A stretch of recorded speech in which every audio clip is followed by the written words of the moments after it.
yang telah sia dari alam gelap gulita ke alam terang benderang seperti pada saat ini.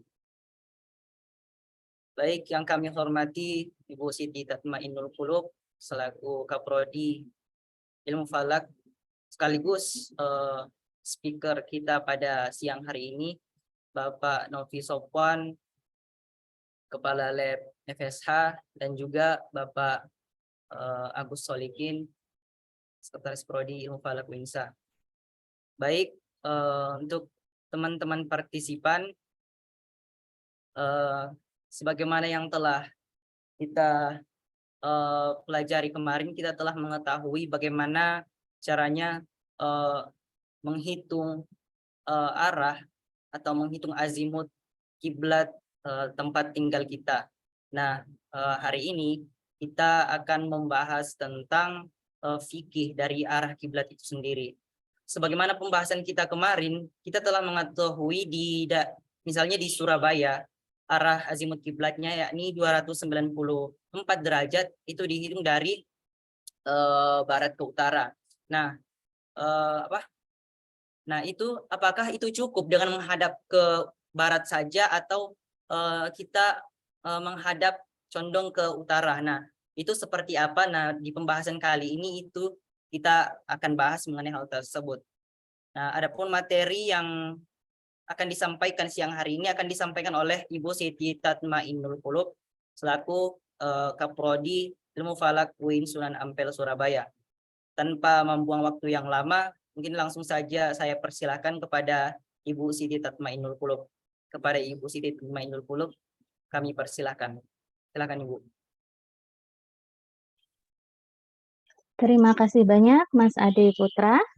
Assalamualaikum warahmatullahi wabarakatuh. Waalaikumsalam. Alhamdulillahirrabbilalamin. Yang terhormat ada Bapak Agus Solikin di sini, Sekretaris Prodi Ilmu Falak, ada Bapak Novi Sopwan, Ketua Lab Falak, dan juga Bapak Ibu pemerhati ilmu falak ya. Ini kalau nggak senang ilmu falak itu agak susah juga untuk ikut short course ya, karena memang ilmu yang langka dan terkesan sulit mungkin ya ilmu falak itu, tapi hanya orang-orang yang khusus saja yang memang pengen belajar lebih lanjut tentang ilmu falak. Alhamdulillahirrabbilalamin, di siang hari ini kita masih diberikan kesehatan dan kesempatan bisa belajar bersama, bisa menimba ilmu bersama. Saya juga belajar bersama-sama dengan Bapak Ibu di sini untuk bagaimana kita menggali pemahaman dari nanti kita akan mempelajari tentang ayat-ayat Al-Quran, hadis, dan juga beberapa pendapat ulama yang terkait dengan arah kiblat, karena memang konsentrasi untuk kursus kita di semester ini adalah ilmu falak, karena insya Allah nanti kita akan melakukan short course yang lainnya setiap semesternya. Baik, apakah PPT saya sudah terlihat ya, Mas Ade? Iya Bu, sudah. Ya. Bismillahirrahmanirrahim, izinkan saya untuk menyampaikan. Di sini saya pakai bahasa Indonesia saja, mungkin dari beberapa teman bahasa Melayu mungkin masih bisa mengerti ya untuk bahasa Indonesia, tapi mungkin kalau ada yang belum paham bisa langsung bertanya apa yang dimaksud. Baik, kami mulai dari konsep dasar ilmu falak, di mana dalam Al-Quran, hadis, maupun dalam kitab-kitab fikih tidak ada penjelasan terperinci terkait dengan makna kiblat. Selama ini yang ada dalam Al-Quran dan hadis itu hanya menyebutkan tentang perintah-perintah atau kewajiban menghadap kiblat, yang satu sama lain itu saling berkaitan, saling melengkapi, dan nggak bisa dipisahkan antara satu ayat maupun ayat yang lain beserta dengan hadis-hadis. Nah, dalam ayat Al-Quran ataupun hadis yang kemudian diturunkan dalam pendapat ulama di kitab-kitab fikih, disebutkan bahwa kata kiblat itu bermakna arah, yaitu arah bagi setiap umat Islam dalam melaksanakan ibadah sholat. Ada beberapa ayat Al-Quran yang memaknai kata kiblah itu dengan arah. Di antaranya adalah surah Al-Baqarah ayat 142, 143, 144, 149, dan 150. Selain dimaknai dengan arah, ada juga kata kiblat itu yang dimaknai dengan tempat sholat. Kiblat, tempat sholat, di mana kita sholat ya. Itu dalam surah Yunus ayat 87.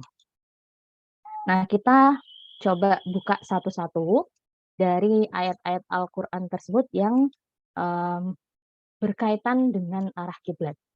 Yang pertama dari surah Al-Baqarah ayat 144.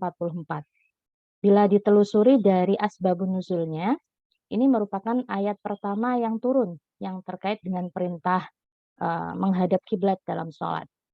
Dalam surah Al-Baqarah ayat 144 ini disebutkan qad nara taqalluba wajhika fis sama' falanwalliyannaka qiblatan tardaha fawalli wajhaka syadral masjidil haram. Jadi sungguh kami sering melihat mukamu menengadah ke langit, maka sungguh kami akan memalingkan kamu ke kiblat yang kamu sukai. Palingkanlah mukamu ke arah Masjidil Haram. Kemudian kalimat berikutnya, dan di mana saja kamu berada, palingkanlah mukamu ke arahnya. Dan sesungguhnya orang-orang Yahudi dan Nasrani yang diberi Alkitab memang mengetahui bahwa berpaling ke Masjidil Haram itu adalah benar dari Tuhannya, dan Allah sekali-kali tidak lengah dari apa yang mereka kerjakan. Nah, ayat ini itu menceritakan tentang perpindahan arah kiblat dari Masjidil Aqsa yang ada di Palestina ke Masjidil Haram yang ada di Mekah. Memang pada awal Islam itu Rasulullah Shallallahu Alaihi Wasallam mendapatkan perintah untuk melaksanakan sholat 5 waktu dengan kiblat pertamanya saat itu adalah menghadap Masjidil Aqsa atau yang kita kenal dengan Baitul Maqdis di Palestina. Beliau menghadap Masjidil Aqsa ini selama 18 bulan. 16 bulan saat beliau di Mekah dan 2 bulan setelah hijrah ke Madinah. Ini ada beberapa hadis yang menjelaskan tentang lamanya Nabi atau Rasulullah menghadap Baitul Maqdis sebagai kiblat ketika sholat. Ada dari riwayat Ibnu Majah, hadis riwayat Imam Ibnu Majah ya, Anil Bara' radhiyallahu anhu qala shallaina ma'a Rasulillah sallallahu alaihi wasallam nahwa Baital Muqaddas thamaniyata asyara syahron asharafat al-qiblah ilal Ka'bah ba'da dukhulihi ilal Madinah bi syahraini. Jadi perpindahan arah kiblat itu setelah Nabi pindah ke Madinah 2 bulan. Seperti itu. Nah, walaupun Rasulullah Shallallahu Alaihi Wasallam berkiblat ke Masjidil Aqsa selama 18 bulan, dalam beberapa kitab tafsir seperti tafsir Al-Qurtubi, ada riwayat yang menyatakan bahwa Rasulullah pada saat yang bersamaan juga menghadap ke Baitullah. Ini ada riwayat dari Ikrimah, Abi Aliyah, dan Hasan Basri yang menyatakan bahwa Rasulullah ketika menghadap Masjidil Aqsa itu juga menghadap ke Baitullah. Nah, ini adalah atas ijtihad Rasulullah sendiri karena beliau lebih senang menghadap ke kiblat Nabi Ibrahim. Karena memang dari sejarahnya nabi-nabi sebelum Rasulullah itu menghadapnya ya ke Ka'bah begitu. Karena tempat pertama Nabi Adam diturunkan ke bumi dan itu menjadi membangun rumah dari sejarah kiblat itu sendiri ya. Jadi Nabi Adam membuat rumah, rumah itu kemudian diangkat, kemudian diturunkan lagi dan seterusnya sampai kemudian dibangun oleh Nabi Ibrahim alaihissalam. Dan kemudian mengalami beberapa kali perombakan ya sampai sekarang kita mengenal Ka'bah yang sekarang itu ada Hijr Ismail di sampingnya. Sebenarnya Hijr Ismail itu juga termasuk dalam Ka'bah.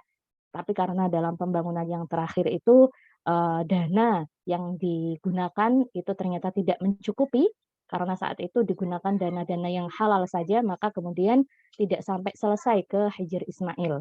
Hijr Ismail hanya ditandai dengan setengah lingkaran saja, tapi sebenarnya itu adalah bagian dari Ka'bah. Makanya kalau pas tawaf itu nggak masuk ke Hijr Ismail, tapi di luar Hijr Ismail. Seperti itu. Nah, setelah menghadap 18 bulan tersebut, Rasulullah merasa rindu untuk menghadap ke Ka'bah, ke tempat kelahirannya. Karena itu Rasulullah sering menengadah ke langit berdoa agar kiblat itu dirubah ke Masjidil Haram. Sebagaimana tadi ya, qad nara taqalluba wajhika fis sama ya. Rasulullah selalu menengadah ke langit berdoa agar kiblatnya dirubah ke Masjidil Haram. Kemudian Allah mengabulkan permintaan Nabi tersebut. Setelah Rasulullah hijrah ke Madinah selama 2 bulan, beliau saat itu berada di Masjid Bani Salamah di Kuba, di Madinah ya, yang kini dikenal dengan nama Masjid Qiblatain. Itu kemudian turun surah Al-Baqarah ayat 144 tadi yang menasakh atau menghapus kiblat dari Masjidil Aqsa, Baitul Maqdis ya di Palestina menjadi ke Masjidil Haram di Mekah. Nah, kalau kita lihat, ini saya lihat dari Google Earth ya, posisi dari Masjid Masjidil Aqsa yang ada di Palestina sebelah atas sendiri dengan Masjid Qiblatain yang ada di sini, kemudian di Ka'bah memang agak lurus ya, tapi agak condong sedikit begitu. Kalau dijelaskan bahwa Nabi berijtihad menghadap ke Masjidil Aqsa dan menghadap ke Masjidil Haram itu mungkin arah kebalikannya, tapi searah, sejalur. Nah, setelah dilihat bagaimana sih posisi dari arah kiblat dari Masjid Qiblatain, ini adalah Masjid Qiblatain ya, antara satu kubah yang ada di sebelah utara dengan kubah yang ada di selatan, memang ternyata ini searah. Jadi pas persisnya itu ke arah Ka'bah. Tapi kalau ke Masjidil Aqsa itu agak melenceng ke kiri. Kalau dari segi posisi ya, posisi dari Masjid Qiblatainnya itu sendiri. Nah, kalau kita lihat Masjid Nabawi, ternyata Masjid Nabawi itu juga nggak tepat persis ke kiblat ya, ke Ka'bah. Agak mencong sedikit ke kanan begitu. Ini mungkin karena yang dijadikan patokan Masjid Qiblatain itu sendiri. Masjid Qiblatain kan berada di sebelah utara ya, dari sebelah barat dari Masjid Nabawi itu.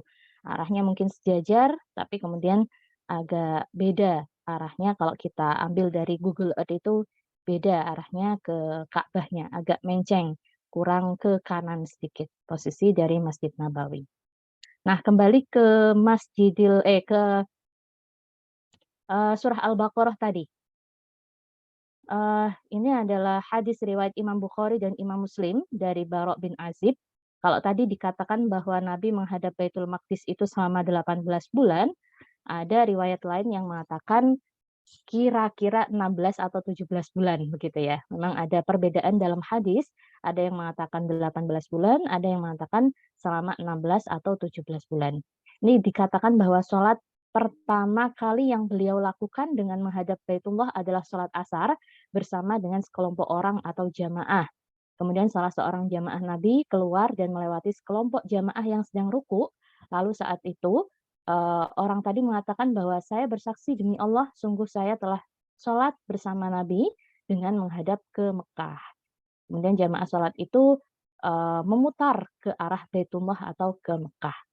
Nah, berdasarkan dari riwayat An-Nasa'i, ada riwayat lain ini, riwayat An-Nasa'i itu An Sa'id bin Ma'la, qala shola linnasi az-zuhra yawma idzin ilal Ka'bah. Jadi sholatnya itu ketika zuhur. Sholat perpindahan arah kiblat, 2 rakaat sholat zuhur itu masih menghadap ke Baitul Maqdis, kemudian turun surah Al-Baqarah ayat 144 tadi, langsung berpindah 2 rakaat setelahnya adalah ke Ka'bah begitu, berpindahnya 180 derajat sebagaimana kita lihat di peta tadi itu ya. Posisinya seperti itu. Langsung muter ke arah Ka'bah. Nah, itu terjadi pada saat sholat zuhur. Ini menurut riwayat An-Nasa'i. Tapi kemudian hadis yang sebelumnya dari Bara' tadi mengatakan sholat asar. Kalau saya lihat di beberapa hadis, sholat asar ini adalah sholat yang keseluruhannya memang menghadap ke Ka'bah.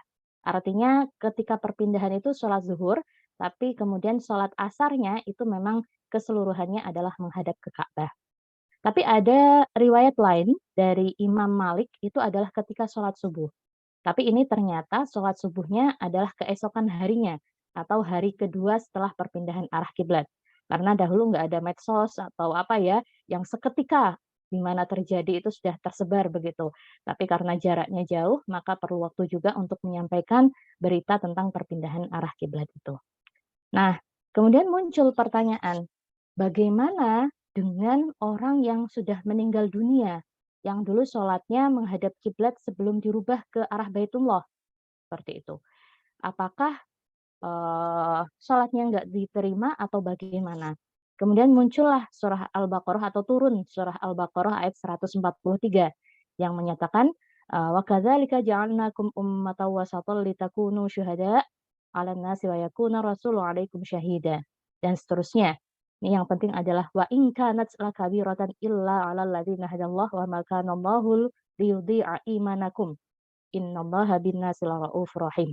Dan sungguh pemindahan kiblat itu terasa amat berat kecuali bagi orang-orang yang diberi petunjuk oleh Allah dan Allah tidak akan menyia-nyiakan imanmu.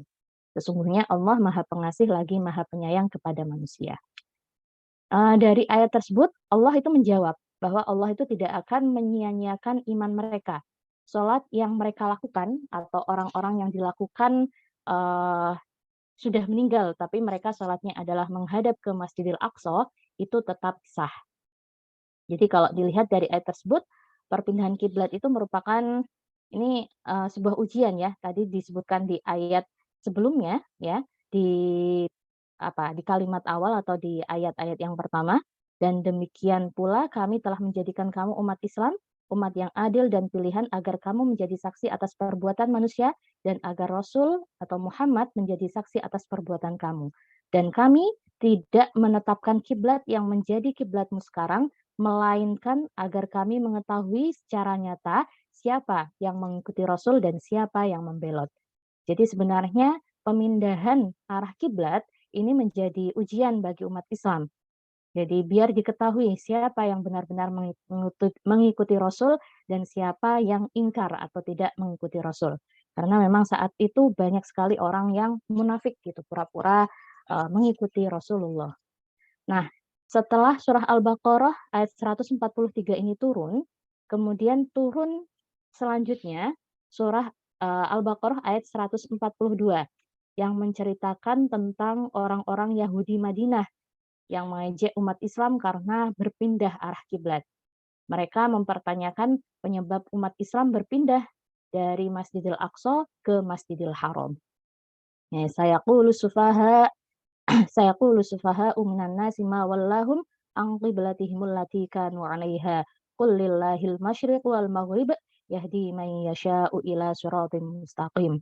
Orang-orang yang kurang akalnya di antara manusia akan berkata, apakah yang memalingkan mereka dari kiblatnya atau Baitul Maqdis yang dahulu mereka telah berkiblat kepadanya? Kemudian Allah menjawab, katakanlah, kepunyaan Allah lah timur dan barat. Dia memberi petunjuk kepada siapa yang dikehendakinya ke jalan yang lurus. Ada hadis dari Ibnu Jarir, dari jalur Sadi dengan sanad-sanadnya, ia berkata bahwa ketika kiblat Nabi SAW dipalingkan ke Ka'bah, setelah sebelumnya itu menghadap ke Baitul Maqdis, orang-orang musyrik warga Mekah itu berkata, agama Islam, agamanya Muhammad itu sudah membingungkan Muhammad, sehingga sekarang ia berkiblat ke arah orang-orang Yahudi dan menyadari bahwa langkahnya itu lebih beroleh petunjuk daripada langkah Nabi Muhammad. Bahkan ia telah hampir masuk ke dalam agamamu. Seperti itu. Jadi ini menjadi rongrongan bagi umat Islam, menjadikan kebingungan begitu kok berpindah dikirain ikut agamanya. Nah, untuk menjawab itu Allah kemudian menurunkan surah Al-Baqarah ayat 150 selain yang tadi bahwa timur dan barat itu adalah arahnya Allah semuanya ya. Kepunyaan Allah lah timur dan barat. Itu jawaban dari Allah. Kemudian turun lagi surah Al-Baqarah ayat 150. Wa min haitsu kharajta fawalli wajhaka syatral masjidil haram wa haitsu ma kuntum fawallu wujuhakum syatrah. Li'alla yakuna linnasi 'alaikum hujjatun illa alladziina zalamu minhum fala takhshawhum wakhshawni waliutimma ni'mati 'alaikum wa la'allakum tahtadun. Dan dari mana saja kamu keluar, maka palingkanlah wajahmu ke arah Masjidil Haram. Dan di mana saja kamu berada, maka palingkanlah wajahmu ke arahnya. Agar tidak ada hujjah atau tidak ada dalil bagi manusia atas kamu, kecuali orang-orang yang lalim di antara mereka. Maka janganlah kamu takut kepada mereka, dan hanya takutlah kepadaku, dan agar kusempurnakan nikmatku atasmu, dan supaya kamu mendapatkan petunjuk. Jadi di ayat ini Allah menegaskan bahwa sebenarnya teruslah menghadap ke arah Masjidil Haram. Jangan terpedaya atau jangan ini ya terprovokasi oleh bisikan-bisikan dari orang munafik tadi itu, bahwa jangan takut kepada mereka, tapi hanya takut kepada Allah, seperti itu. Kemudian ada sebagian umat Islam yang saat itu juga masih belum mempercayai perpindahan arah kiblat ini. Allah kemudian menurunkan lagi surah Al-Baqarah ayat 149 yang menekankan bahwa perintah perpindahan arah kiblat itu memang benar-benar perintah dari Allah. Wa min haitsu kharajta fawalli wajhaka syatral masjidil haram wa innahu lal haqqu mir rabbik wa mallahu bighafilin amma ta'malun. Dan dari mana saja kamu keluar, maka palingkanlah wajahmu ke arah Masjidil Haram. Sesungguhnya ketentuan itu benar-benar sesuatu yang hak dari Tuhanmu. Dan Allah sekali-kali tidak lengah dari apa yang kamu kerjakan. Jadi itu adalah urutan dari sejarah perpindahan arah kiblat. Memang dalam Al-Quran itu nggak ada tentang definisi apa itu kiblat dan seterusnya. Tapi yang ada itu sejarah perpindahan arah kiblat yang kemudian terakhir kiblat itu adalah Ka'bah di Mekah. Nah, ada beberapa hadis Rasulullah yang terkait dengan arah kiblat. Di antaranya adalah hadis riwayat dari Bukhari Muslim dari Malik radhiyallahu anhu. Di sini menyatakan bahwa inna Rasulullah sallallahu alaihi wasallam qad anzala alaihi lailah wa qad amara ayastaqbilal qiblah fastaqbiluha wa kanat wujuhuhum ila syami fastadaru ilal Ka'bah. Ketika para sahabat itu tengah melakukan sholat subuh di Masjid Kuba, tiba-tiba datang seseorang kemudian berkata bahwa Rasulullah tadi malam telah diberi wahyu dan beliau diperintahkan untuk menghadap kiblat, maka menghadaplah kalian semua ke kiblat. Ketika itu sahabat sedang melakukan sholat menghadap ke Syam, maka mereka kemudian berputar menghadap ke Ka'bah. Nah, ini menjelaskan bahwa perpindahan arah kiblat dari Masjidil Aqsa ke Masjidil Haram itu baru sampai ke kaum muslimin yang ada di Kuba itu saat sholat fajar di hari kedua. Ini kemudian menjadi asbabul wurud dari beberapa hadis terkait dengan perpindahan arah kiblat. Nah, dari sini kita bisa melihat ya, mereka menghadap kiblat ke Ka'bahnya kan ketika sholat subuh begitu. Kemudian diambil hukum bahwa mereka tidak diwajibkan untuk mengulang sholat yang mereka lakukan dengan tidak menghadap ke Ka'bah, yaitu mulainya sholat asar, maghrib, dan isya. Karena dalilnya baru dapat info itu ketika subuh begitu. Dan ini kemudian menjadi dalil bahwa hukum i'adah sholat atau mengulang sholat ketika salah kiblat itu tidak wajib, kecuali ia sudah mengetahuinya. Misalkan kita datang ke suatu tempat yang itu bukan daerah kita bingung nih arah kiblatnya mana. Kita yakin ke arah mana kita menghadap kita sholat, setelahnya baru kita tahu bahwa arah ketika sholat kita tadi itu salah. Harusnya ke kiri, kita malah ke kanan 180 derajat. Nah, hukumnya tidak perlu i'adah sholat karena kita tidak tahu. Kecuali kalau kita sudah tahu, maka kita wajib untuk i'adah sholat atau mengulang sholat. Nah, kemudian ada hadis riwayat Muslim dari Anas bin Malik ya. Hadatsana Abu Bakar bin Syaibah, hadatsana Affan, hadatsana Hamad, dan seterusnya. Inna Rasulullah sallallahu alaihi wasallam kana yusalli nahwa Baitul Maqdis fanazalat qad nara taqalluba wajhika fis sama falanwalliyannaka qiblatan tardaha fawalli wajhaka syatral Masjidil Haram. Famarra rajulun min Bani Salamah wa hum ruku'un fi salatil fajri wa qad shallu rak'atan fanada ala annal qiblata qad hawalat famalu kama hum nahwal qiblah. Jadi ini tadi menceritakan bahwa perpindahan arah kiblat tadi itu ada 2 orang dari Bani Salamah yang tadi kan sholat atau masjid kiblatain, masjid 2 kiblat itu adalah Masjid Bani Salamah ya di daerah kaum Bani Salamah. Mereka datang ketika kaum yang ada di masjid itu sedang melakukan melakukan ruku pada rakaat kedua. Kemudian dikatakan bahwa kiblatnya sudah diubah nih, bukan lagi ke arah Baitul Maqdis tapi ke arah Ka'bah begitu. Kemudian mereka langsung berpaling ke arah kiblat. Ternyata itu juga ketika itu dalam riwayat yang lain itu ada yang langsung berpindah ke Ka'bah, tapi ada juga yang ragu-ragu, mereka tetap menghadap ke Baitul Maqdis. Kacau ya, maksudnya di tengah-tengah sholat, kemudian dikatakan bahwa kiblatnya sudah berubah begitu. Ada yang langsung percaya, langsung dia pindah 180 derajat ke Ka'bah, ada yang tetap ke Baitul Maqdis. Saat itu seperti itu. Nah, ada hadis riwayat Muslim bin Abu Hurairah, hadatsana Abu Bakar bin Syaibah, hadatsana Abu Usamah wa Abdullah dan seterusnya. Qala Rasulullah sallallahu alaihi wasallam, "Idza qumta ila sholati fa asbighil wudu'a tsumma istaqbilil qiblah fakabbir." Kalau hadis ini bukan terkait dengan perubahan arah kiblat, tapi hadis ini menjelaskan tentang kewajiban menghadap kiblat. Saat itu ada siapa ya? Ada seorang sahabat datang kepada Rasulullah Shallallahu Alaihi Wasallam. Dia sholat, kemudian Nabi menyuruh dia untuk kembali, ulangi sholatmu, begitu, ulangi. Kemudian diulangi lagi sampai 3 kali, tapi Nabi kemudian menyuruhnya untuk mengulang lagi. Sholatmu belum sempurna karena wudhunya belum sempurna, harus menghadap kiblat dan baru sholat seperti itu.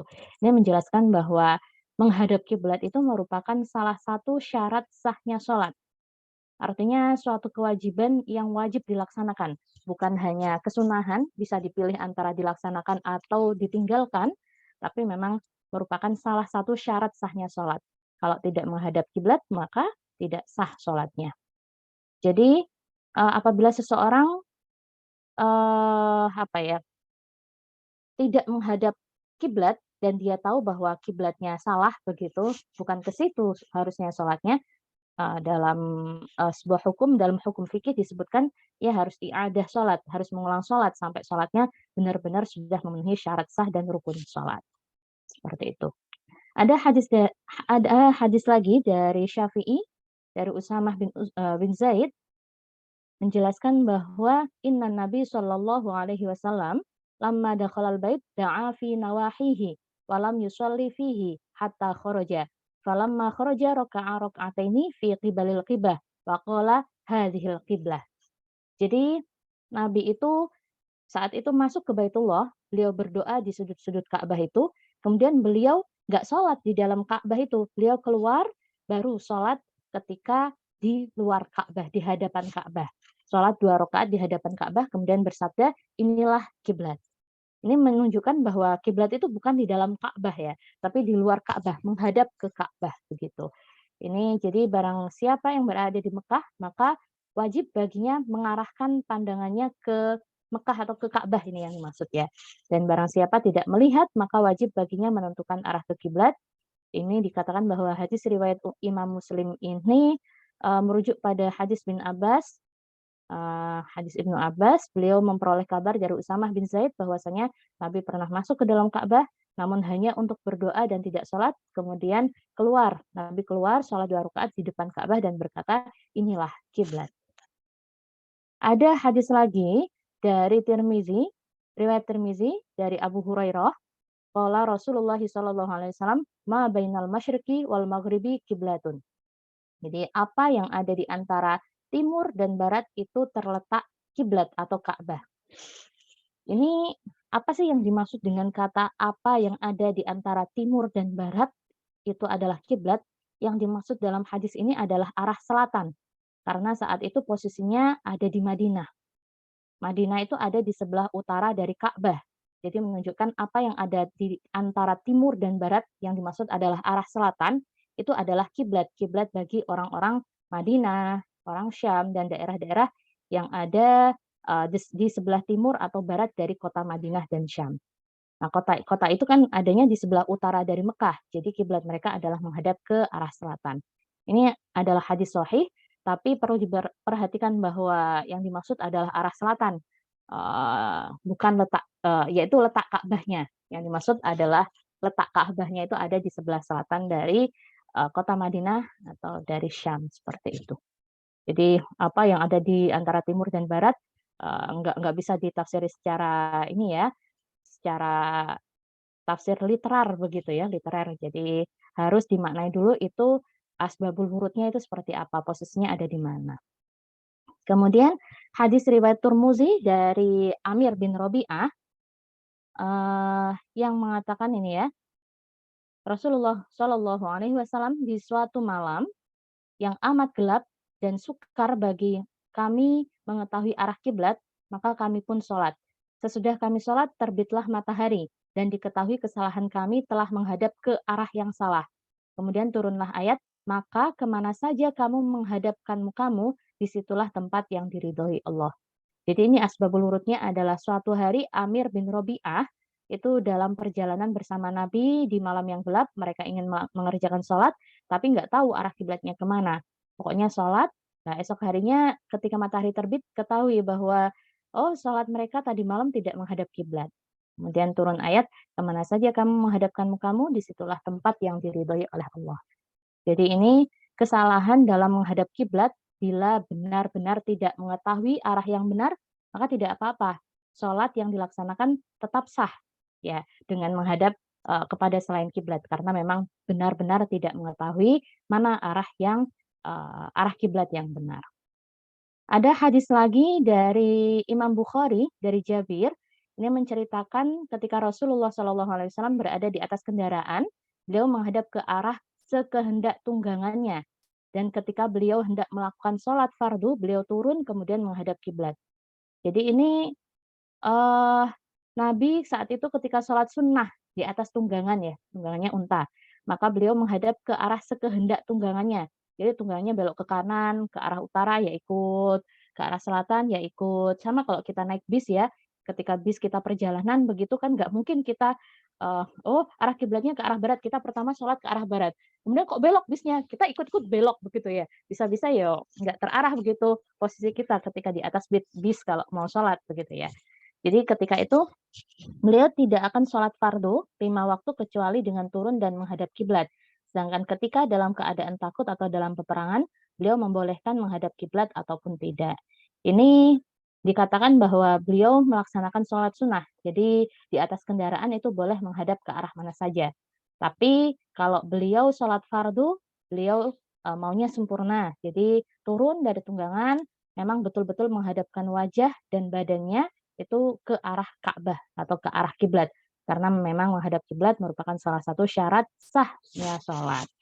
Ini hadisnya seperti itu. Kemudian ada hadisnya Imam Baihaqi. Jadi ini mengatakan al-baitu kiblatun li ahlil masjid wal masjidu kiblatun li ahlil haram wal haramu kiblatun li ahlil ardi fi masyarikiha wa magharibiha min ummati. Jadi Ka'bah itu kiblatnya orang-orang yang berada di dalam Masjidil Haram. Masjidil Haram adalah kiblatnya orang-orang yang berada di Tanah Haram atau Mekah. Dan Tanah Haram atau Mekah itu adalah kiblatnya orang-orang yang berada di muka bumi, baik di timur atau di baratnya Mekah. Ini dijadikan dalil kemudian dalam toleransi menghadap arah kiblat. Bagi orang-orang yang berada di dalam Masjidil Haram, maka wajib hukumnya untuk menghadap ke Ka'bah. Karena untuk orang-orang yang berada di Masjidil Haram, Ka'bahnya ya kiblatnya ya Ka'bah itu sendiri, bangunan Ka'bah. Karena bisa melihat langsung Ka'bah di mana berada tanda-tanda Ka'bah. Kemudian bagi orang yang berada di Mekah, itu kiblatnya ke Masjidil Haram. Bagi orang-orang yang di luar Mekah, maka kiblatnya adalah ke Mekah. Jadi misal kita di Indonesia, itu kita posisinya jauh ya dari Ka'bah begitu, nggak mungkin untuk melihat Ka'bah. Mekah pun nggak mungkin begitu. Tapi yang diminta adalah kalau bisa masuk ke Tanah Haram atau ke Mekah untuk arah kiblatnya. Toleransinya di sana. Nah, kiblat bagi orang-orang yang berada di Masjidil Haram adalah Ka'bah, karena mereka dapat melihat Ka'bah secara langsung, sedangkan bagi orang yang di luar Masjidil Haram, akan tetapi masih di dalam kota Mekah, maka kiblatnya adalah Masjidil Haram, karena memang sulit untuk melihat Ka'bah, dan lebih mudah melihat Masjidil Haram sebagai tanda keberadaan Ka'bah. Sedangkan orang yang berada di luar Mekah, maka kiblatnya adalah kota Mekah, karena untuk menuju Masjidil Haram ataupun Ka'bah sangat sulit, bahkan untuk menuju Mekah juga masih sulit. Oleh karena itu, sebuah ayat Al-Quran yang disebutkan, itu adalah semampu kalian. Artinya semampunya menghadap, namun juga harus dengan ijtihad. Gitu. Lalu bagaimana dengan pendapat para ulama menurunkan dari ayat Al-Quran ataupun hadis, ya, mengambil hukum dari ayat-ayat Al-Quran dan hadis yang sudah disebutkan tadi? Ada dua pendapat, ulama membaginya menjadi dua. Yang pertama adalah arah kiblat bagi orang yang bisa melihat Ka'bah. Ini Imam Syafi'i, Hambali, dan Hanafi itu bersepakat bahwa kiblat bagi orang yang bisa melihat Ka'bah harus menghadap ke Ka'bah langsung atau yang disebut dengan Ainul Ka'bah, bangunan Ka'bah. Orang yang bermukim di Mekah yang tadi saya sebutkan dekat dengan Ka'bah dan mampu melihat Ka'bah secara langsung, maka hukumnya wajib menghadap bangunan Ka'bah dengan yakin selagi itu memungkinkan. Tapi kalau tidak memungkinkan, maka wajib berijtihad untuk mengetahui arah menghadap ke Ainul Ka'bah itu. Jadi selagi berada di Mekah, maka hukumnya tidak cukup hanya menghadap ke arahnya saja. Arah itu maksudnya arah utara, timur, selatan, barat, enggak cukup seperti itu. Harus menghadap ke Ka'bah.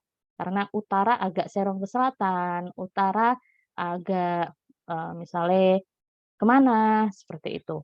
Jadi harus menghadap ke bangunan Ka'bah karena bisa melihat Ka'bah atau tanda-tanda di mana Ka'bah itu ada. Jadi, namun sah baginya menghadap petunjuk yang menghadap ke Ka'bah dengan yakin, baik di negara yang lebih tinggi atau di wilayah yang lebih rendah, tapi bisa melihat di mana petunjuk posisi Ka'bah berada. Sedangkan Imam Malik berpendapat bahwa bagi orang yang berada di Mekah atau dekat dari Ka'bah, maka ia wajib menghadap kiblat. Tepatnya adalah bangunan Ka'bah itu sendiri. Seluruh anggota badan ketika sholat harus menghadap ke harus menghadap ke bangunan Ka'bah. Tidak cukup baginya hanya menghadap petunjuk Ka'bah. Ini malah lebih itu lagi ya. Jadi seluruh anggota badan itu harus menghadap ke bangunan Ka'bah. Baik, selanjutnya adalah arah kiblat bagi orang yang tidak dapat melihat Ka'bah atau jauh dari Ka'bah. Ini ada berbeda-beda antara satu dengan yang lain, tapi intinya adalah menghadapnya ke arah jihatul Ka'bah atau ke arah Ka'bah. Arah ya utara, selatan, timur, barat. Barat serong ke utara, barat serong ke selatan, seperti itu. Mazhab Hanafi, mayoritas ulamanya berpendapat bahwa kiblatnya cukup menghadap ke arah Ka'bah atau jihatul Ka'bah, bukan bangunan Ka'bah atau Ainul Ka'bah. Argumentasinya apa? Argumentasinya adalah yang diwajibkan itu adalah menghadap kepada sesuatu yang mampu dilakukan atau al-maqdur alaih. Kalau jauh dari Ka'bah itu nggak mungkin untuk bisa menghadap bangunan Ka'bah secara tepat atau presisi, sehingga sulit ya. Sebagian ulama Hanafi lainnya, seperti Ibnu Abdillah Al-Basri, itu mengatakan bahwa yang wajib adalah menghadap bangunan Ka'bah atau Ainul Ka'bah. Ya harus dengan cara berijtihad dan meneliti. Bahkan niatnya ketika sholat adalah menghadap bangunan Ka'bah. Jadi bukan hanya menghadap arah Ka'bah, tapi menghadap bangunan Ka'bah sebagai salah satu dari syarat sahnya sholat. Ulama mazhab Maliki, mayoritas ulamanya berpendapat bahwa bagi orang yang jauh dari Ka'bah dan tidak mengetahui arah kiblat secara pasti, ia cukup menghadap ke arah Ka'bah atau jihatul Ka'bah secara zon atau perkiraan. Seperti diantaranya ada Imam Al-Qurtubi, Ibnu Arabi, kemudian ada Ibnu Rushd ya. Ini argumentasinya bahwa kewajiban menghadap ke bangunan Ka'bah itu merupakan pendapat yang lemah karena itu sesuatu perintah atau taklif yang sulit untuk dikerjakan atau tidak dapat dikerjakan. Nggak mungkin kita jauh tapi harus menghadap bangunan Ka'bah. Kecuali Mbah Bolong ya. Mbah Bolong itu bisa membuka mihrab masjid begitu ya, dibuka langsung kelihatan bangunan Ka'bahnya itu. Itu orang yang khawasul khos ya. Itu orang-orang yang wali yang bisa langsung menghadap ke Ka'bah meskipun posisinya jauh dari Ka'bah. Kemudian di antara mazhab Maliki juga ada yang berpendapat bahwa kiblatnya adalah bangunan Ka'bah atau Ainul Ka'bah. Jadi orang yang jauh dari Ka'bah tapi ia mampu mengetahui arah kiblat secara pasti dan yakin, maka ia harus menghadap ke arah itu. Mazhab Syafi'i juga ada dua pendapat. Yang pertama menghadap ke bangunan Ka'bah, yang kedua menghadap ke arah Ka'bah. Tapi intinya bagi mazhab Imam Syafi'i, bagi orang yang jauh dari Ka'bah wajib berijtihad dengan petunjuk-petunjuk yang ada.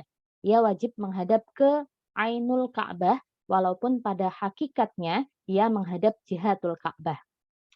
Kemudian mazhab Hambali mengatakan yang diwajibkan itu menghadap arah Ka'bah atau jihatul Ka'bah, bukan menghadap bangunan Ka'bah atau Ainul Ka'bah.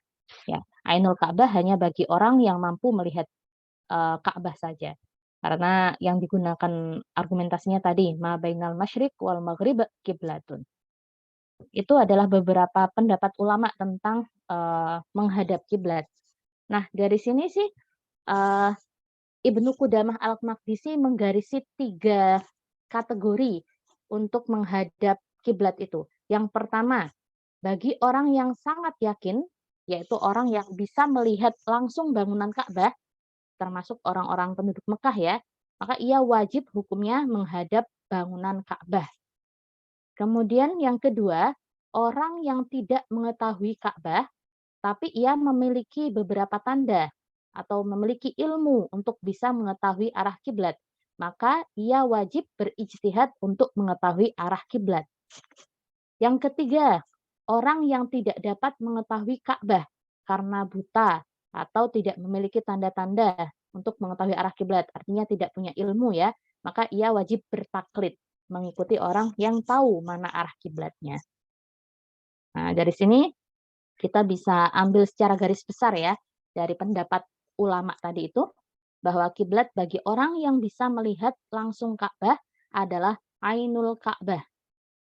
Ya, jadi orang yang di dalam Mekah yang bisa lihat Ka'bah, ya wajib hukumnya melihat bangunan Ka'bah itu sendiri arah kiblatnya. Karena banyak ditemukan hotel-hotel di sekitar Masjidil Haram ya, yang harusnya itu mengarah ke Ka'bah langsung, ternyata itu salah. Arahnya ternyata ketika dilihat di jendela arahnya bukan menghadap ke Ka'bah, miring begitu. Karena mungkin dalam pengukurannya itu pakainya adalah kompas atau pokok arah begitu, asal arah begitu. Itu ditemukan sekitar 200-an itu ya, tempat itu arah kiblatnya tidak menghadap ke Ka'bah, padahal di sekitar Mekah begitu. Kemudian kiblat bagi orang yang tidak dapat melihat langsung Ka'bah itu adalah jihatul Ka'bah atau arah ke Ka'bah. Tapi di sini jihatul Ka'bah yang dimaksud adalah eh, apa ya? Suatu tempat atau titik yaitu Ka'bahnya itu sendiri. Jadi diperlukan suatu perhitungan untuk mengarah ke arah Ka'bah itu sendiri, perlu ijtihad. Tidak boleh asal menghadap. Oh, pokoknya asal arah barat begitu. Padahal kalau kita lihat di peta dari Indonesia misalkan, itu enggak barat, tapi barat serong ke utara. Karena Mekah itu posisinya adalah di sebelah utara dari Katulistiwa. Seperti itu. Nah, dari berbagai macam dasar hukum tadi, kita nggak menemukan nih apa sih yang dimaksud dengan arah kiblat, ya. Tapi dari beberapa referensi itu menyebutkan bahwa kiblat itu secara etimologi berasal dari kata qobala yaqbilu kiblatan yang artinya adalah menghadap atau pusat pandangan. Ini artinya sama dengan kata jihah, syatroh, atau simtu. Biasanya disebutkan dalam kitab-kitab begitu jihatul kiblah, jihatul ka'bah, atau simtul kiblah, simtul ka'bah begitu ya. Itu artinya adalah azimut atau arah kiblat. Nah, kalau kita lihat di ilmu survei pemetaan, arah kiblat itu adalah sebuah garis yang menunjukkan atau mengantarkan ke suatu tempat atau titik tanpa melibatkan jarak antara dua titik. Arah itu harus lurus, sebuah garis yang menuju pada satu titik atau tempat tanpa mempertimbangkan jauh dekatnya jarak yang harus dilalui. Nah, kalau dimaknai seperti itu, posisi bumi itu kan bulat. Posisi bumi itu bulat, kalau dimaknai dengan arah itu harus lurus, maka kita sholat, misalkan dari Indonesia atau dari Malaysia, arahnya bukan ke Ka'bah, tapi arahnya ke langit. Karena lingkaran kan, posisi kita di sini. Posisi Ka'bahnya di sini. Itu mengarahnya adalah mengarah ke langit. Kalau kita pakai arah dalam arti bahwa arahnya adalah arah cahaya. Kita center, pakai center misalkan ya, itu kan juga arah posisi dari satu tempat ke tempat yang lain. Itu garis lurus. Garis lurus, arah cahaya. Jadi sebenarnya arah kiblat itu tidak sama dengan arah cahaya. Ya kan?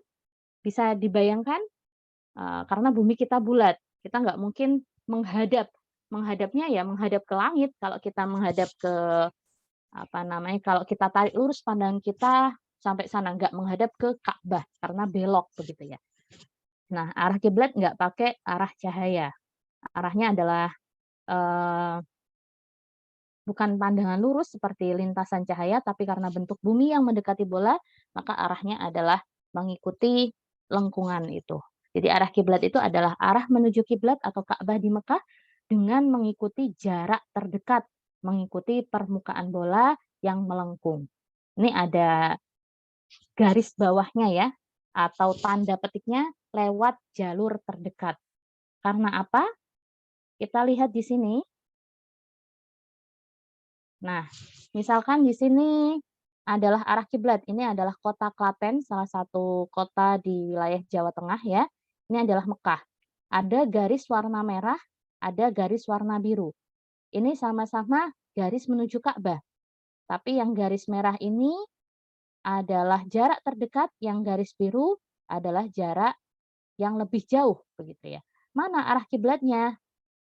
Ini sama-sama bisa mengarah ke Ka'bah, yang biru juga bisa sampai, yang merah juga bisa sampai. Tapi yang dimaksud adalah jarak terdekat yang warna merah.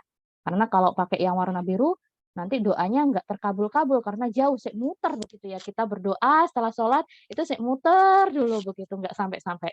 Kita langsung menuju ke Ka'bah saja yang terdekat, seperti itu. Itu definisi dari arah kiblat. Nah, hukumnya bagaimana? Karena hukumnya merupakan salah satu syarat sahnya sholat, hukumnya ya wajib ya. Kemudian bagaimana dengan ilmu falak? Ilmu falak itu adalah salah satu, ini lanjut saja, pentingnya ijtihad dalam menghadap kiblat.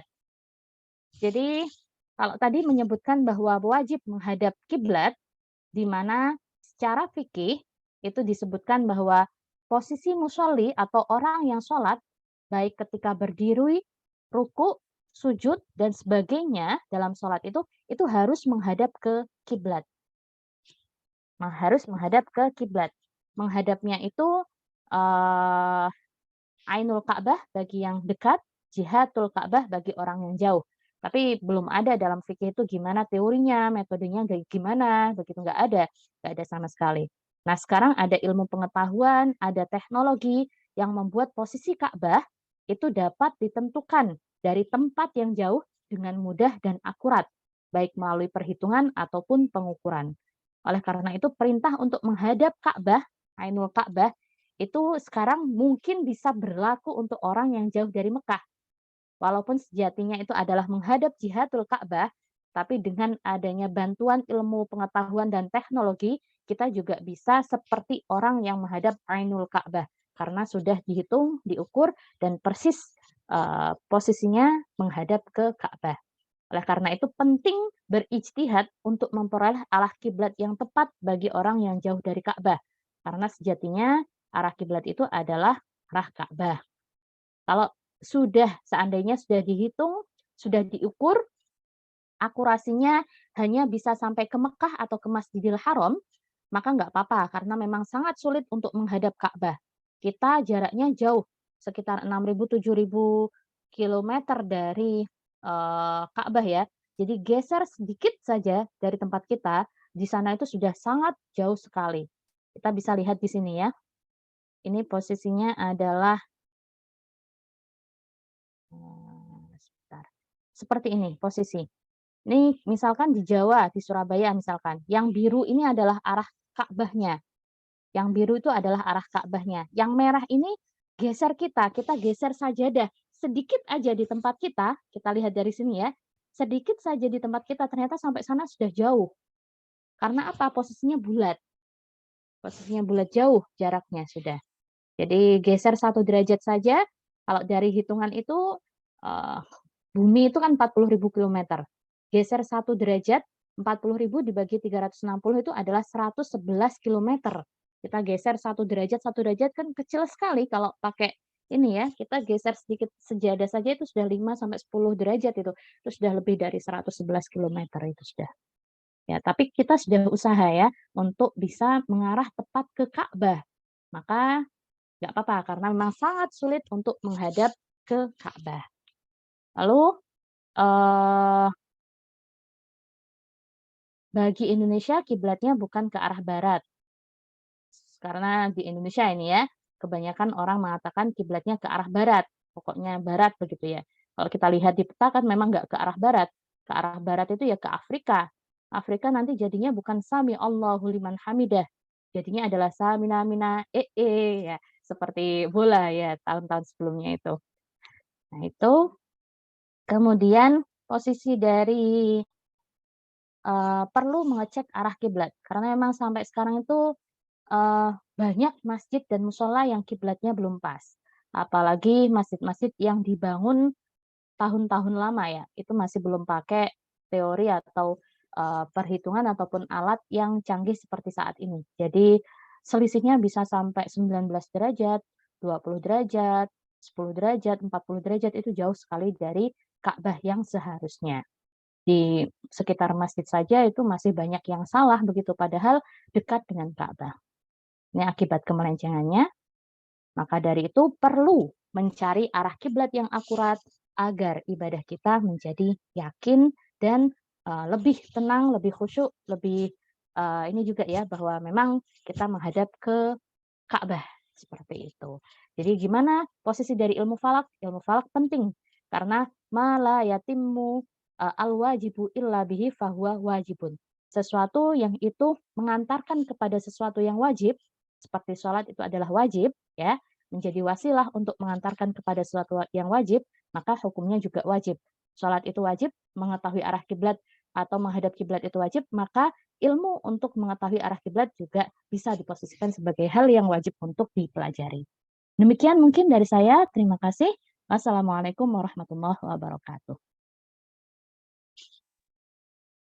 Monggo Mas Ade. Warahmatullahi wabarakatuh.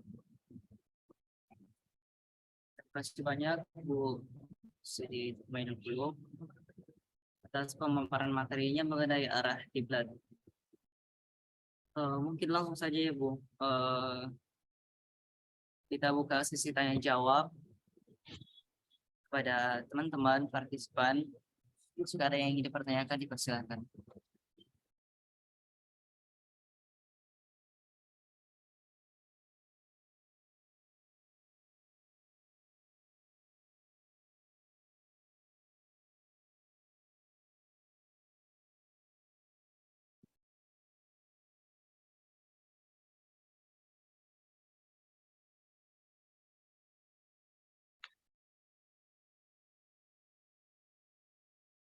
Mungkin sambil menunggu ini ya Bu, pertanyaan dari para partisipan, saya tertarik dengan pembahasan yang tadi.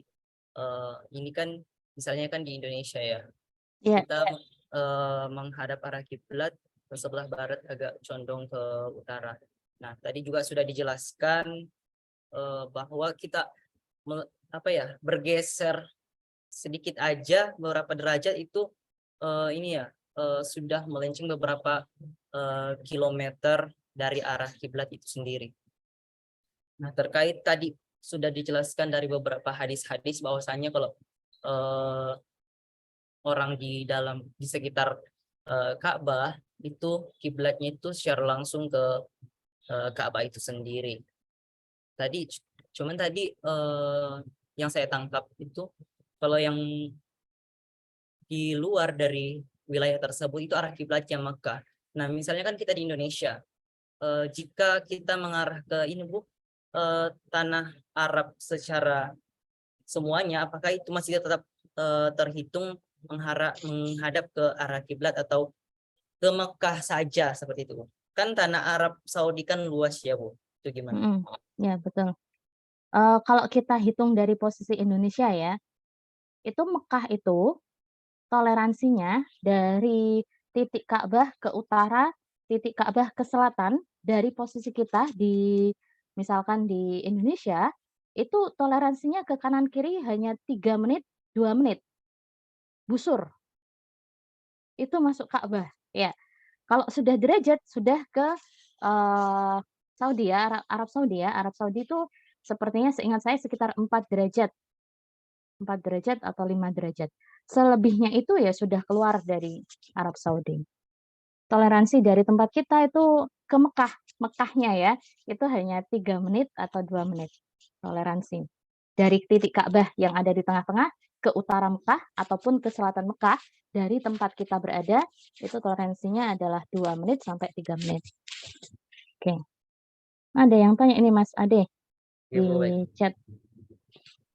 Izin ya Bu, saya bacakan Ya, chatnya. monggo. Ini dari Haris. Assalamualaikum. Tadi mungkin Ibu ada mencerita sedikit perbedaan khilaf berkenaan arah kiblat antara mazhab dalam fikih kontemporer di Indonesia. Berapakah selisih kiblat di sana? Kalau di Malaysia ialah 3 derajat. Apakah ada perbedaan selisih antara Muhammadiyah dan Nahdlatul Ulama? Begitu Ya. Bu, silakan. Langsung saya jawab. Kalau untuk Muhammadiyah dan NU dalam arah kiblat tidak ada perbedaan. Nggak ada perbedaan. Yang perbedaan mungkin dari segi penggunaan atau metode dalam penentuan arah kiblat. Di lapangan itu masih banyak yang menentukan arah kiblat menggunakan kompas. Padahal kompas itu tidak menunjukkan arah utara sejati bumi. Jadi meskipun kita menghitung sudah akurat nih sampai detil untuk lintang bujur Ka'bahnya, lintang bujur posisi kita di tempat kita ngukur, kemudian perhitungannya juga sudah detil begitu ya, dengan seakuratnya, dengan sedetail-detailnya sampai akurasi akurasi detik begitu, koma detik malah. Tapi kalau pengukurannya itu menggunakan kompas, pasti itu tidak mengarah ke Ka'bah, ada selisih sekitar 4 sampai 5 derajat. Karena apa? Karena ngukurnya pakai kompas untuk utaranya. Kompas itu yang dihitung atau yang dijadikan patokan itu adalah utara magnetik bumi. Antara utara magnetik dengan utara sejati bumi itu ada selisih yang kita sebut dengan deklinasi magnetik. Deklinasi magnetik untuk setiap daerah itu berbeda-beda dan setiap tahun itu akan berganti-ganti. Selain itu, kompas itu sangat rentan terhadap eh, lingkungan magnet ya. Jadi kalau dekat dengan magnet, dekat dengan listrik, dekat dengan besi, itu sangat rentan untuk bergerak, sangat rentan untuk berubah arahnya. Jadi saya tidak rekomendasi kalau ngukurnya itu pakai utara magnet. Harusnya pakai utara sejati. Utara sejati itu bisa pakai matahari. Selama ini yang dipakai adalah matahari. Matahari itu bisa pakai azimut, bisa pakai azimut matahari ya, atau bisa pakai alatnya, bisa pakai teodolit, atau pakai tongkat istiwa, atau pakai segitiga kiblat, seperti itu. Mungkin saya pengen menjelaskan sedikit ya Mas ya, saya share dulu terkait dengan beberapa teori atau konsep dalam menghadap kiblat. Jadi perenungan bersama mungkin dalam ilmu falak itu seperti apa sih? Oke Bu, silakan. Ini adalah beberapa teori atau metode dalam menentukan arah kiblat. Jadi kita pakainya apa untuk menentukan arah kiblat? Ini disertasinya Bapak Ahmad Izzuddin. Saya waktu itu juga ikut bantu juga dalam meneliti. Ada 2. Jadi apakah pakai trigonometri bola yang itu merupakan bagian dari ilmu astronomi bola ya, ataukah pakai geodesi, ataukah pakai navigasi. Di sini ada arah yang ditunjukkan dengan warna kuning. Ada arah yang ditunjukkan dengan warna merah. Ini kalau kita lihat dari sini ya, warna kuning itu lebih cepat daripada yang warna merah atau lebih dekat daripada yang warna merah. Secara sekilas ya di peta begitu ya. Yang warna kuning itu disebut dengan loxodrome, yang warna merah itu disebut dengan ortodrome. Kalau kita mau mengarah ke satu tempat, kita bisa pakai jalur 2 ini. Apakah pakai loxodrome, apakah pakai ortodrome.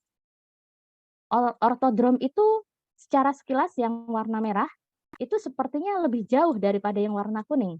Tapi sebenarnya itu adalah jarak yang terdekat. Jarak yang terdekat. Karena apa? Pakainya adalah lingkaran besar. Kita lihat di sini. Kalau yang ini loxodrome itu arah yang lintasannya konstan. Jadi kalau misalkan kita ke arah barat ya 270 derajat terus ke arah barat. Seperti itu. Nah, seperti ini. Kalau ini kita lihat Hanoi dengan Mekah. Hanoi dengan Mekah, posisi lintangnya sama. Posisi lintangnya adalah sama. Tapi kita bisa menuju Mekah dari Hanoi menggunakan dua arah. Bisa pakai arah yang warna biru, bisa pakai arah yang warna merah. Arah yang warna biru ini adalah pakai astronomi bola yang kita pakai dalam perhitungan arah kiblat selama ini ya. Sedangkan arah yang warna merah biasanya dalam navigasi. Ini pakai apa? Misalnya 290. Ya 290 terus ke arah sini. Setiap titik di jalur ini adalah 290.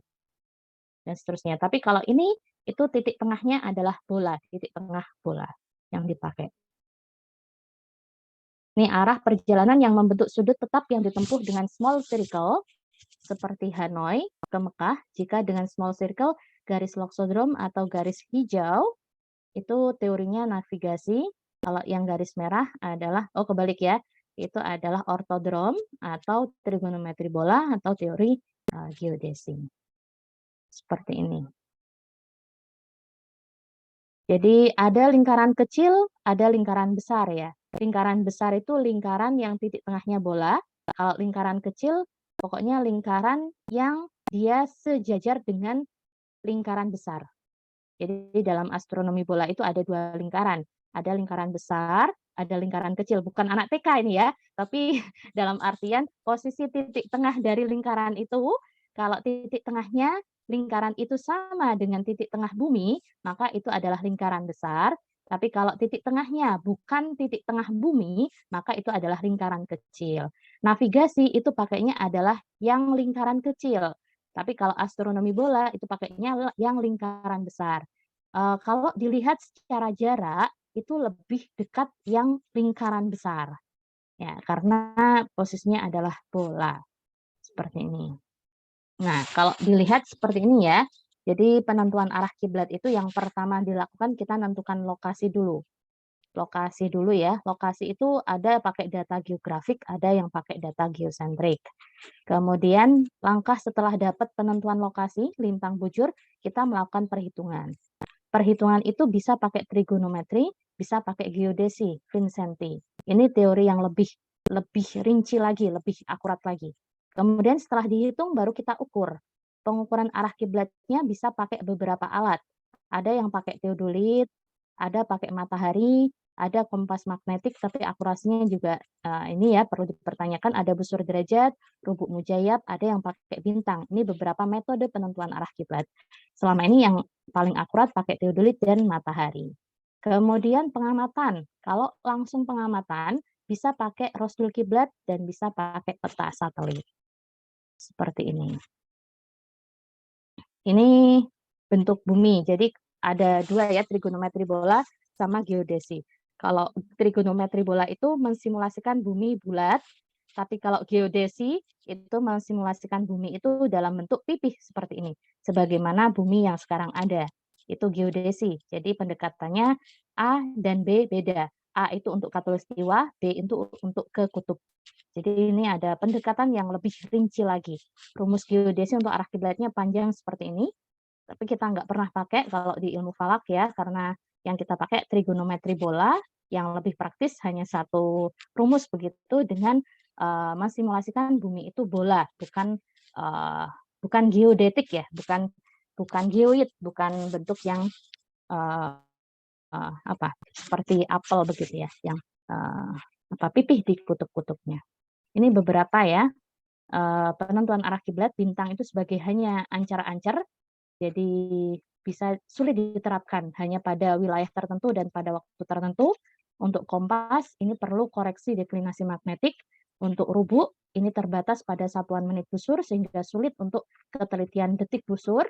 Ada busur derajat, itu terbatas pada satuan menit busur sehingga sulit untuk mendapatkan ketelitian sampai detik busur. Kemudian ada teodolit. Teodolit ini akurat, pokoknya pakai koordinat yang akurat. Rasul kiblat ini akurat juga, koreksi lintang bujur. Pokoknya ada lintang bujur yang akurat, maka dia juga akurat. Segitiga siku setiap saat ini bergantung pada data-data pendukungnya. Kalau pengamatan, ini Rasul Kiblat. Ada Rasul Kiblat harian dan ada Rasul Kiblat tahunan. Kalau pakai peta satelit, kita biasanya pakai software.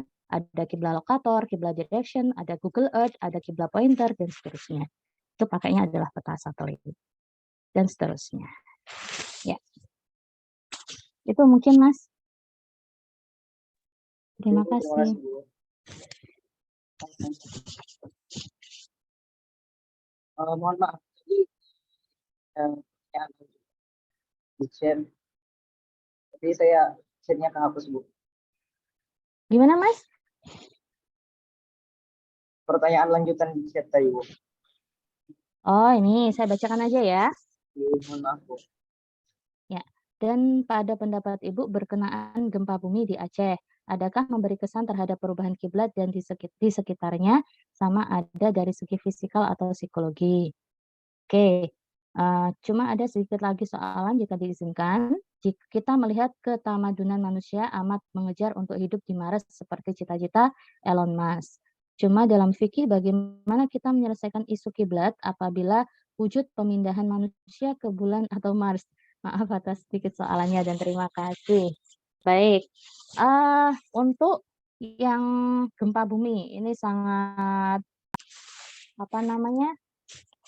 itu gempar sekali ya di tahun 2008-2009 itu. Setelah ada gempa di Aceh itu sangat gempar sekali gimana arah kiblat, apakah arah kiblatnya itu berubah atau tidak. Nah, gempa bumi itu mungkin untuk merubah arah kiblat hanya untuk daerah-daerah yang terkena gempa itu sendiri. Yang terkena gempa itu sendiri dan gempanya yang besar ya, biasanya itu memang merubah posisi dari kiblat masjid. Tapi untuk daerah-daerah yang lain kemungkinan nggak terlalu berpengaruh. Nah, sebenarnya bumi itu sebenarnya juga bergerak. Ada lempengan bumi yang selalu bergerak. Kalau kita lihat posisi bumi atau peta bumi pada masa sekarang dengan ratusan tahun yang lalu itu kan berbeda. Dulunya Indonesia itu juga bagian yang sebelah selatan bagian dari Australia, ada bagian juga yang bagian dari Asia begitu. Kemudian kan jadi membuat pulau-pulau ya yang kemudian terpisah-pisah. Peta buminya sudah bergerak. Itu karena lempengan bumi juga bergerak. Nah, lempengan bumi dan juga gempa bumi itu merubah arah kiblat itu kalau ratusan tahun baru gerak arah kiblatnya, baru dicek ulang arah kiblatnya. Jadi ngecek arah kiblat nggak harus setiap tahun atau apa ya, karena memang lempengan bumi itu sekian ini ya, maksudnya lama sekali untuk bisa bergerak merubah arah kiblat. Kita sudah ukur nih masjid tahun sekarang begitu, baru ratusan tahun ke depan itu perlu dicek ulang karena lempengan bumi yang bergerak begitu. Sedangkan gempa bumi kalau dahsyat itu baru dicek ulang di daerah itu. Tapi kalau untuk daerah-daerah sekitar yang nggak terlalu ini nggak perlu karena itu juga nggak terlalu berefek juga ke arah kiblat. Begitu. Kemudian yang kedua terkait dengan gimana kalau kita hidup di luar bumi ya, arah kiblatnya kemana? Ke bumi. Nggak tahu apa iya atau enggak itu ya. Jadi atau enggak. Ketika di bulan begitu, itu arah kiblatnya kemana itu kita sholatnya begitu. Ya mungkin bisa ke seperti kita naik kendaraan ya, kalau kita pakai pesawat luar angkasa begitu, kapan bisa seperti itu. Ya itu ya kemana saja, tapi kalau kita sudah itu ya ke arahnya ke arah bumi ya, kalau mungkin itu terwujud. Tapi Allahu a'lam apakah terwujud atau tidak, karena juga Allah sudah membuat bumi sebagai tempat manusia, kalau misalkan di Mars itu ya itu sudah melebihi dari akal manusia itu sudah. Ya, terima kasih. Ibu, baik, terima kasih. Jadi sedikit yang saya tambahkan terkait jawaban dari Bu Inung terkait pertanyaan pertama, apakah terdapat perbedaan antara Muhammadiyah dan Nahdlatul Ulama dalam hal arah kiblat? Jadi jawaban dari Ibu Siti Tarmizi tadi bahwasanya tidak terdapat perbedaan antara Nahdlatul Ulama dan juga Muhammadiyah dalam hal penetapan arah kiblat. Kemudian dalam menentukan arah kiblat itu terdapat beberapa metode-metode yang dilakukan. Ada yang menggunakan alat, dan juga bisa menggunakan bayang-bayang matahari atau azimut matahari seperti itu. Sekian terkait pertanyaan pertama. Selanjutnya kami buka pertanyaan lagi. Silakan teman-teman jika ada yang ingin dipertanyakan.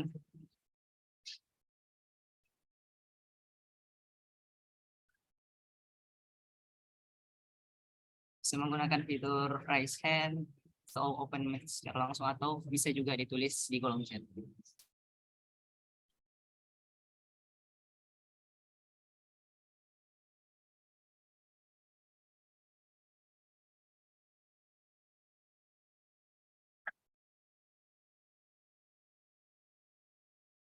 Kayaknya sudah cukup ya, Mas Ade ya. Mungkin ada yang Ya Bu, baik. monggo.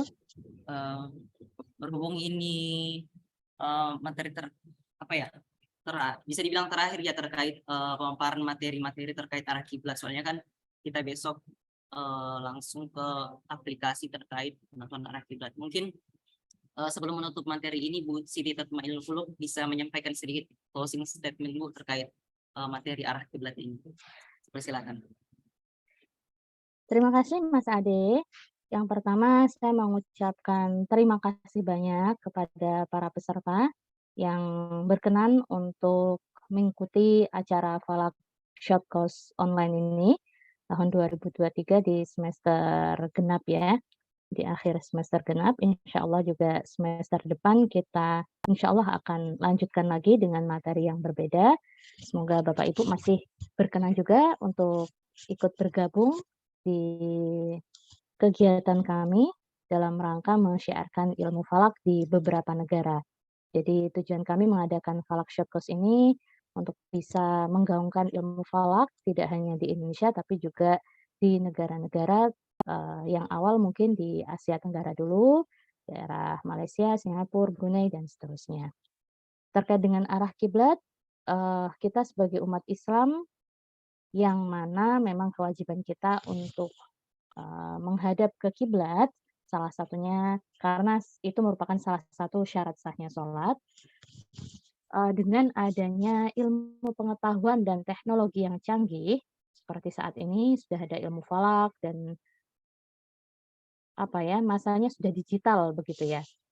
Kita perlu untuk berijtihad, tidak hanya ngikuti yang ada, tapi kita perlu mengoreksi kembali arah-arah kiblat masjid yang ada di sekitar kita agar juga memantapkan sholat kita. Namun demikian kita perlu ilmu untuk bisa mengecek arah kiblat itu. Nah, ilmu tersebut salah satunya adalah ilmu falak. Kita sebenarnya pengetahuan tentang ukur arah kiblat atau aplikasi-aplikasi arah kiblat sudah banyak sekali kalau kita lihat di Play Store ya. Tapi kita perlu cek apakah arah yang ditunjukkan oleh berbagai macam software tersebut itu sudah sesuai atau enggak. Karena enggak semua orang yang buat software arah kiblat itu tahu tentang ilmu falak. Bisa jadi asal comot, pokok dia itu punya ilmu tentang pemrograman, ya sudah dibuatlah. Jadi kadang berbeda dengan apa yang dikehendaki dan kadang juga utaranya pakainya utara magnetik, jadi ada selisih gitu.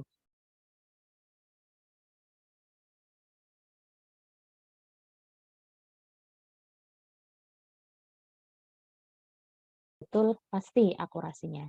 Tapi kalau untuk untuk ancer-ancer bahasa Jawanya itu adalah ancer-ancer maka mungkin tidak apa-apa menggunakan itu sebagai ijtihad awal. Tapi untuk membuat masjid kita perlu untuk berijtihad dengan metode dan perhitungan yang betul-betul tepat. Ya, mungkin itu Mas Ade dari saya. Terima kasih banyak. Mohon maaf kalau apa yang kami sampaikan, ini saya mewakili teman-teman juga dari program studi Ilmu Falak, Fakultas Syariah dan Hukum UIN Sunan Ampel Surabaya. Mohon maaf kalau banyak salah dalam pemaparan. Semoga apa yang kita sharingkan dalam Falak online short course ini bisa memberikan sedikit manfaat dan yang penting adalah keberkahan ilmu buat semuanya. Dan semoga silaturahim ini terus berlanjut dengan bapak-bapak dan ibu yang bersedia atau mbak-mbak, mas-mas ya, karena background-nya saya lihat dari pendaftaran itu macam-macam gitu. Ada yang memang pegiat falak, ada yang memang masih mahasiswa atau masih belajar di tingkat perguruan tinggi, ada juga yang masih SMA atau SMK. Tapi kami berharap sedikit yang bisa kami sharingkan bisa memberikan kemanfaatan buat semuanya. Terima kasih. Assalamualaikum warahmatullahi wabarakatuh. Oh, nggih, Pak Hazari, terima kasih banyak Pak Hazari. Salam, semoga sehat selalu. Selamat Idul Adha ya, menjelang Idul Adha. Ini liburnya panjang kalau di Indonesia, Pak Hazari. Pak Hazari, kita dapat tambahan libur 2 hari. Jadi hari raya ditetapkan tanggal berapa ya? Hari Kamis ya, hari Kamis. Tapi karena perbedaan untuk penetapan tanggal 1 Zulhijjah, jadinya tambah Pak Hazari di tanggal di hari Rabu dan hari Jumat. Jadi panjang untuk liburnya. Kalau di Brunei begitu juga nggak, Bapak? Ataukah hanya di Indonesia yang seperti itu? Karena adanya moderasi beragama, jadinya semuanya diterima ini. Ini dipertanyakan, kekuatan dari kriteria Neuma BIMS itu di mana? Kalau semuanya diterima begitu ya. Karena kita sudah punya kriteria, ditetapkan di tahun 2021, kita mau implementasikan, tapi karena adanya moderasi beragama, semuanya harus dirangkul begitu ya. Muhammadiyah yang itu notabene-nya berbeda dengan pemerintah, ngajukan usul untuk libur, diterima juga. Nanti takutnya, kemarin itu di hari raya Idul Fitri, itu kita di Indonesia ada 5 hari lebaran, mulai hari Rabu, Kamis, Jumat, Sabtu, Ahad, itu 5 hari itu. Dari berbagai macam kelompok ya, ada Torekoh, ada daerah-daerah yang memang punya kitab-kitab sendiri, selain dari NU dan Muhammadiyah begitu ya, dan golongan-golongan yang lain itu ada 5. Takutnya yang lain juga iri nanti ya Bapak ya. Jadi mengajukan semuanya, nanti liburnya panjang itu. Di Brunei-nya hanya 1 hari. Nggih nggih nggih.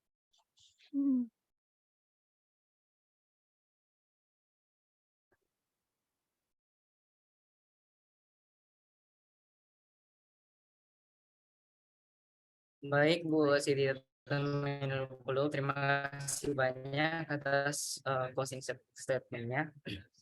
Jadi ada sedikit kesimpulan yang dapat saya tarik dari materi kita pada hari ini. Betapa pentingnya kita mengetahui arah kiblat itu sendiri.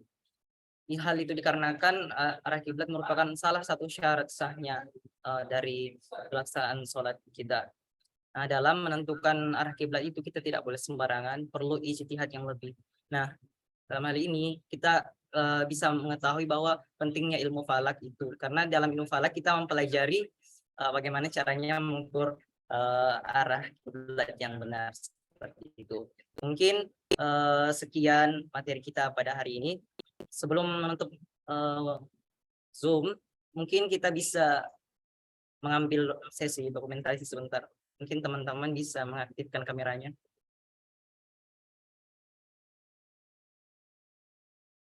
Baik, silakan teman-teman.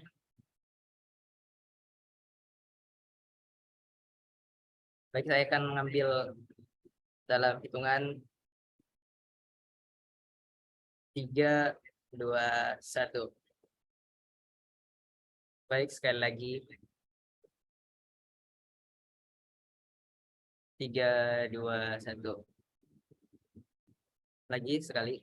1, 2, 3. Iya, tidak apa-apa. Mas Muhammad Hikam. Baik, sekian agenda kita. Tambahan lagi, Mas Ade. Ya, Bu. Untuk besok, kalau bisa masuk semua nggih. Untuk sertifikat itu nanti kami kirimkan dengan pengisian itu, pengisian apa, di Google Form begitu. untuk sertifikat, jadi mohon untuk bisa hadir untuk besok. Oke, terima kasih. Ya, baik Bu. Berhubung besok merupakan hari terakhir dari kegiatan ini, jadi teman-teman diharap untuk mengikuti sesi Zoom sampai akhir karena nanti ada link presensi yang di-share hanya di Zoom, yang mana link presensi itu nantinya buat sertifikat dari kegiatan ini. Baik, teman-teman, sekian agenda kita pada hari ini. Kita lanjutkan besok hari. Mungkin jamnya nanti infokannya Bu di grup atau Ya, jam 8 Oh, iya, jam jam 8 ya. Jam 8 Pak Novin. Iya, Bu. Baik, sekian dan terima kasih. Assalamualaikum warahmatullahi wabarakatuh. Waalaikumsalam. PowerPoint-nya dan link absensi nanti bisa diakses di Google Classroom. Terima kasih.